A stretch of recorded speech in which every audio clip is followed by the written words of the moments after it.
Victor dibesarkan di Cape Town, Afrika Selatan. Ayah dia ada buat bisnes sewa Jeep 4x4 kepada pelancong yang nak teroka kawasan pedalaman Afrika tu. Jeep 4x4 ni tahan lasak dan jarang sangat rosak. Kecuali sekali ni je masa umur Victor 16 tahun, Jeep ayah rosak dekat Namibia.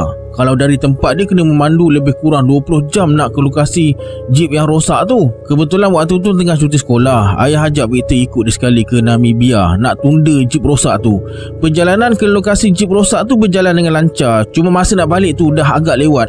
Ayah nak balik juga malam tu. Victor selalu jugalah dengar orang bercerita tentang keseraman Namibia ni, tapi dalam fikiran tu semua khayalan je. Masa tengah lena tidur dekat tempat duduk penumpang, tiba-tiba ayah senggol bahu Victor dengan siku. Tengok jam dah pukul 2.30 pagi. Dengan suara yang agak gemetar, ayah suruh tengok cermin belakang tu.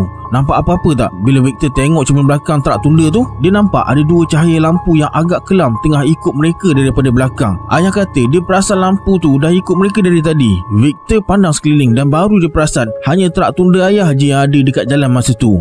Suasana sekeliling gelap gelita. Kiri kanan berbukit bukau, ditumbuhi pokok-pokok kering yang tak berdaun. Memang suasananya agak menyeramkan malam tu. Victor tanya ayah, mereka dekat mana sekarang? Ayah pun tak tahu. Ayah kata dia cuma ikut GPS dalam trak tu. Bila Victor tengok GPS, bandar terdekat pun dah 300 km jauhnya dari lokasi mereka ni. Kau cuba tengok ni. Ayah suruh perhatikan dua biji lampu tadi. Lepas tu ayah memandu secara zigzag. Dan lampu tadi pun ikut juga pergerakan mereka tu.